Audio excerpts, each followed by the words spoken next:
Hello friends, thanks for checking out the video. Be sure to like and subscribe as it greatly helps out the channel and I'd really appreciate it. Enjoy! This first article we're going to be discussing is sleep quality, something I'm sure everyone, is always chasing after. And how does religion, specifically this role of divine belief, essentially affect it? So this article, chat, as always, you can find them. I'll post them in the comment section. But it is sleep quality among college students, exploring the role of a divine locus of sleep control. Yeah.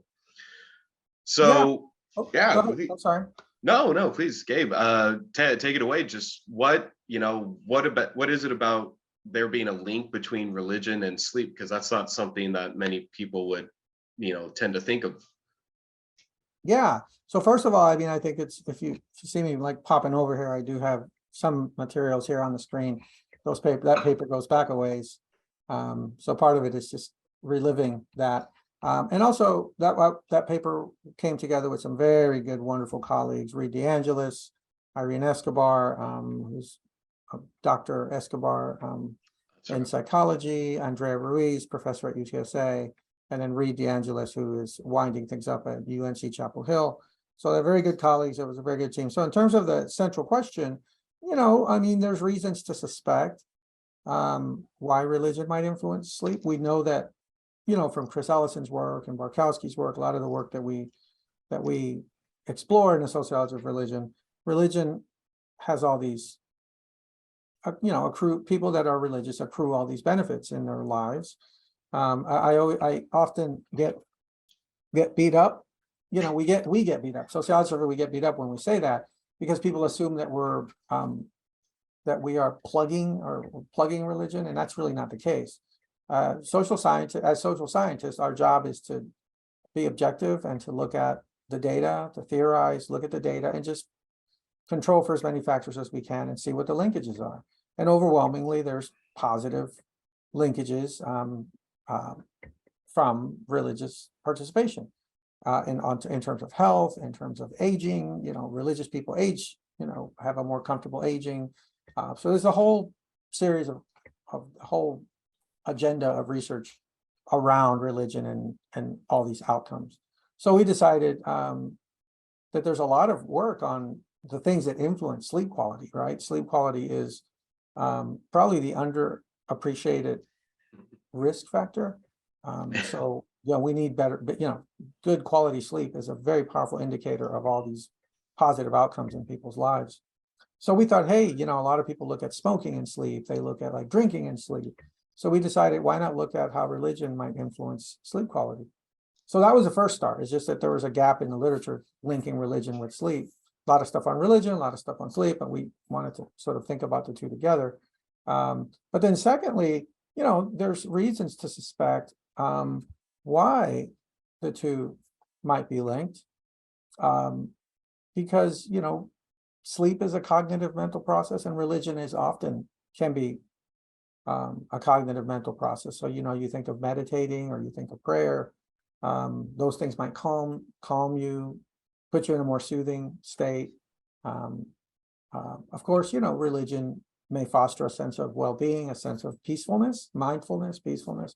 And again, another important point, even though this study was primarily looking at Judeo-Christian faiths, because samples, the sample of college students was primarily students from Judeo-Christian traditions, Protestant, Catholic, etc. We do get a sense that religiosity may impact all these processes on many levels, and give people the kind of sense of well-being that makes for more peaceful night's sleep. So we thought about all this and thought that we would test that proposition.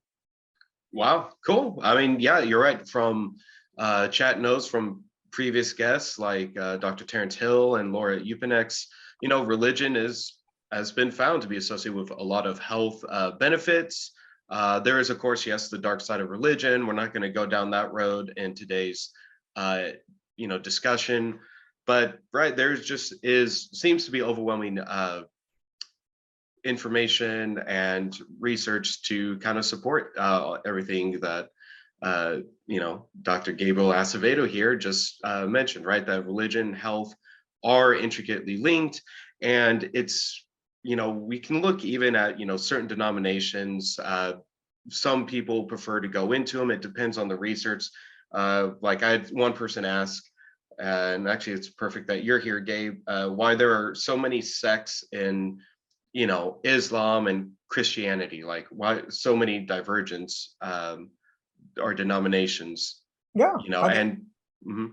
yeah, I mean, I guess in many ways it depends who you ask, but I think the short answer to that great question from whoever wrote that in, thank you for that. Religions, can be in many ways, I think a way with some of the sort of driving theories of why there's so many denominations is that religions in a marketplace are able to adapt, they're able to change, and they're able to give people the things that they're looking for. They're able to appeal to certain constituencies. And so what tends to happen is when a religion group gains momentum, it picks up more followers. Inevitably, there are times, it's not inevitable, but oftentimes, historically, what we've seen is that splinter groups emerge. People become frustrated with the religion. They may think that the religion is becoming not strict enough, or it's becoming too strict, becoming too focused on controlling my life. And so people branch off, groups of people branch off, often around sort of a charismatic leader, and start new groups. So in a society like the United States, where the government doesn't control religion, all right, sort of these dominant theories from Rodney Stark and sociologists of religion who've made this argument that religion in the United States is like a marketplace, and religions are like firms competing for adherence. And so, that sort of leads to all these denominations. I will say the only, interestingly, there's, in Islam is complicated. I think it's fair to say Islam, so there's two dominant sects in Islam, Sunni and Shia.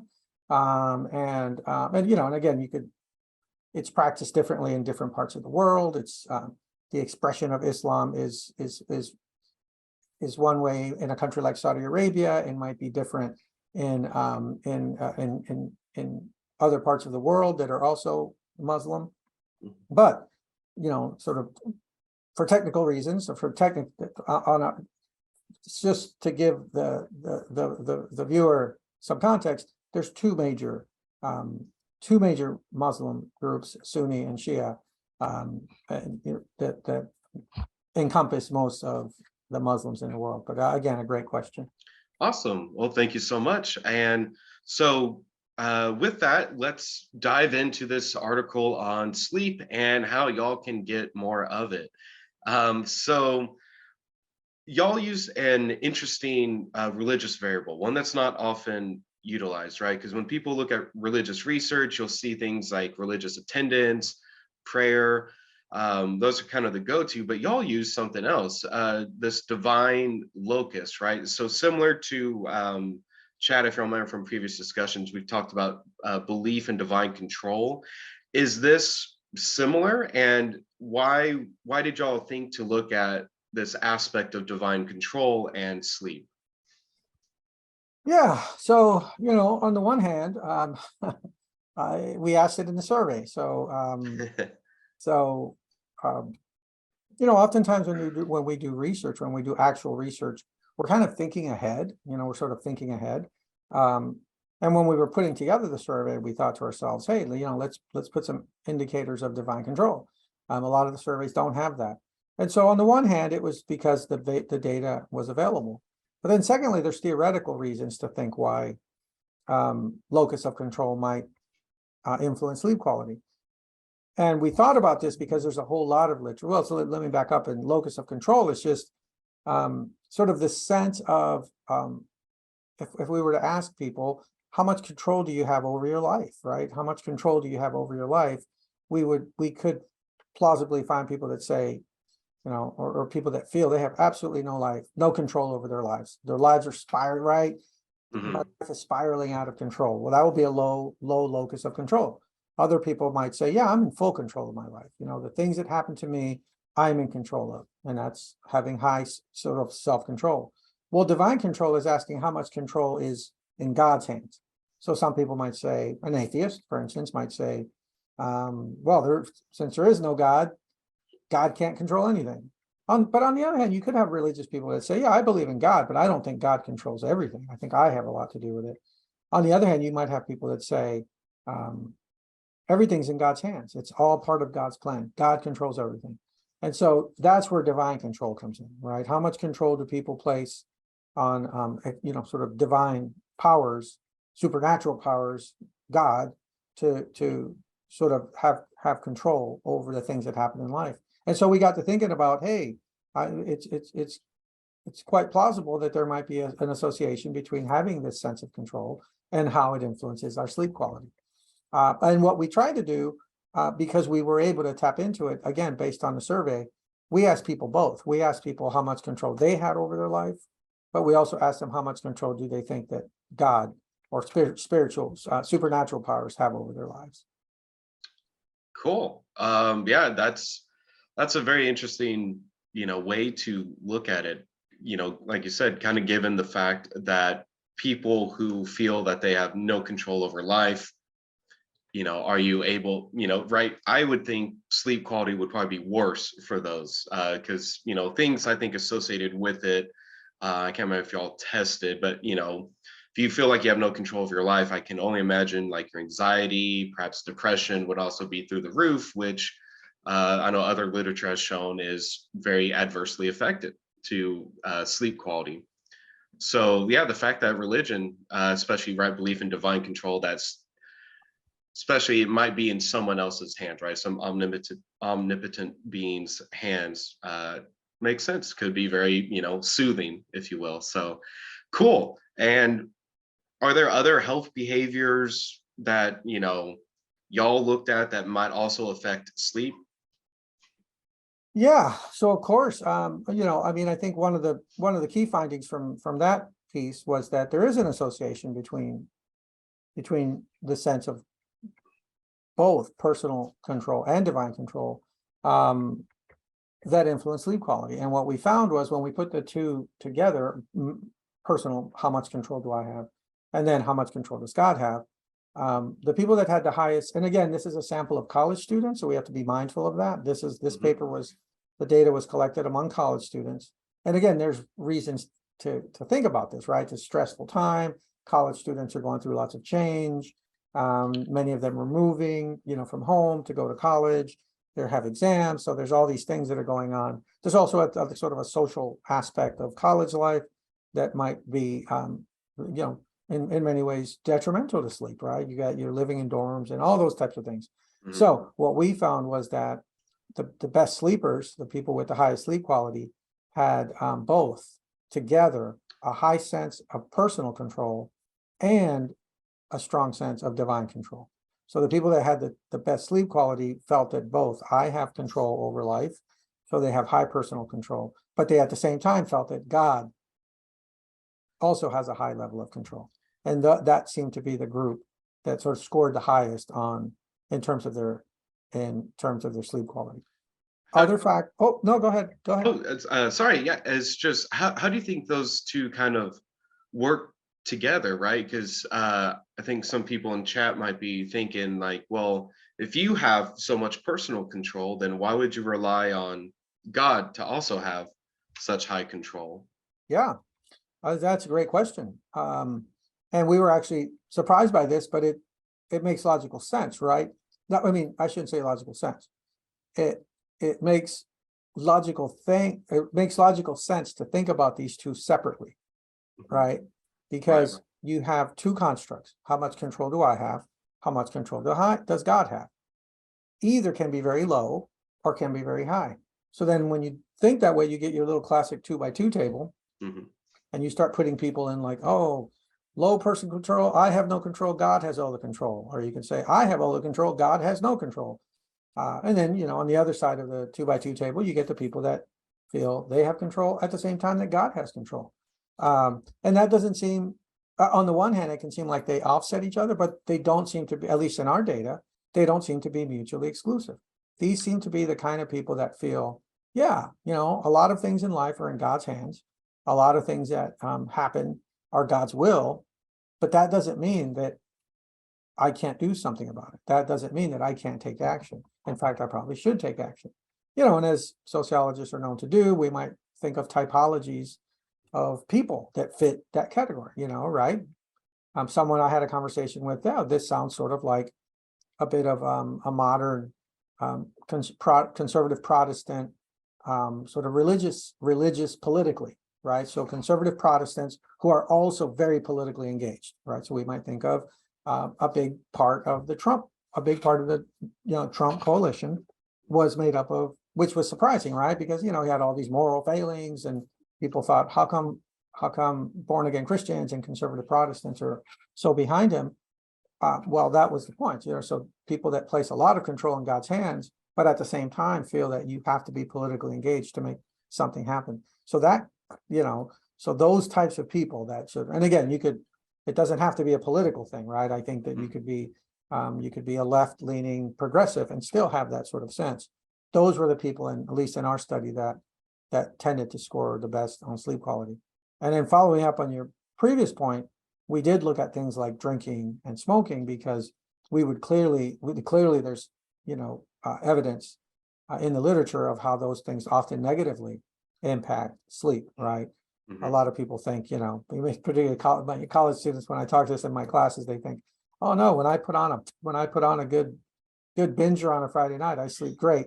Odds are you probably didn't sleep that great. You passed out. Those are two different things.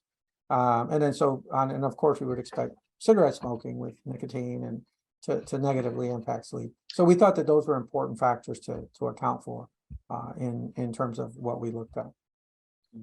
Yeah, wow, fantastic. And absolutely, yes. It's as you get older, those either students or others in chat, yes, drinking, there is a very significant difference between passing out and good quality sleep. Because even though you're passed out doesn't mean you're getting great sleep, as you'll eventually go to a doctor and they'll tell you all the horrible things like snoring are repercussions of that. But Yeah, that's cool. very true, right? When when you drink a lot and you fall, pass out, your sleeping pattern is disrupted, probably your heartbeat is disrupted, and you're probably waking up more than you're aware, but because of the alcohol, you're not, and that's why, you wake up feeling blah. So yeah, that's definitely could be the case in point. And so again, and then follow up on another piece of the question. So those are the types of behaviors that we may expect to be mitigated by, religious participation, right? I want to be clear here. I mean, we sociologists, I remember once doing a radio interview with Chris Ellison together, and a caller called in and said, oh, so you're telling me that if I want to, have better mental health, all I need to do is start, going to church and God will bless me. That is nowhere, respectfully, that is nowhere near the point of any of this research. This research doesn't claim that any of these outcomes happen because God, looks down favorably on anybody. These are empirical linkages that we find, right? And so it would not be surprising that highly religious people may be less likely to smoke, may be less likely to drink, or at least moderate their drinking and smoking. And then those are the things that have beneficial outcomes. Yeah, wow. And that's a great point. I know my students, when I talk about religion, because I tend to bring it up a lot in class because there's just so many good examples, but it's kind of hitting home that point you just made, right? Is people just think, oh, if you're religious, then right, you get some protective barrier. But oftentimes as we go into it's, well, what are the cultural norms, beliefs, practices that are oftentimes emphasized within these religious denominations, beliefs? A lot of them share across multiple religions. Like usually alcohol is not looked upon, favorably, especially when you think about binge drinking. So that's an excellent point. Thanks for making that. And to kind of go also back, tie it in with your typology, someone asked, are there any health benefits if you feel like you have no control over your life that you know of? Well, okay, that's a really good point. So, so I think there's a couple of things there. Are there any health benefits if you don't feel you have no control over your life? Well, you know, in our study, the people that had the worst sleep quality were the people that had the lowest locus of control. So the people they felt out of control and they felt God had no control, right? So it's one thing to feel like, so life is just like sort of, and we can expect, you know, we might expect someone that feels that way to have other things going on in their life that keep them from sleeping well, right? Things are so out of control. Like what's happening is, you know, this chaos and madness might impact sleep quality. And we clearly show that a statistically significant effect in our research. In terms of the specific question, would there be any health benefits to feeling I have no control? Maybe, right? Maybe plausibly if the person places a lot of control in God's hands, right? So the person may say, as we see with, for instance, groups like Seventh-day Adventists, who place high levels of control in God's hands, less on the individual, but have very strict sort of dietary restrictions, right? God is expecting you to live a healthy life. God demands that you live a healthy life. And so you live that healthy life. And so, yeah, we could suspect that there might be some health outcomes to putting, you know, everything in God's hands. But I want to be clear. You brought this up, Colton. You write a very famous paper by our friend and colleague Chris Ellison, The Dark Side of Religion. I don't want to be, you know, oversell anything. Maybe we'll follow up. We could spend an entire episode just talking about sort of the negative aspects of religion, which there are plenty. I mean, a little thing called the Inquisition, right? But I mean, again, that sort of gets us off of our focus. But, you know, sociologists that do this work are very cognizant of both, you know, the positives and the negative implications of highly religious experiences. So having that said, that's the way that I could conceptualize a lack of self-control having some positive if it is connected to potentially divine control. Right.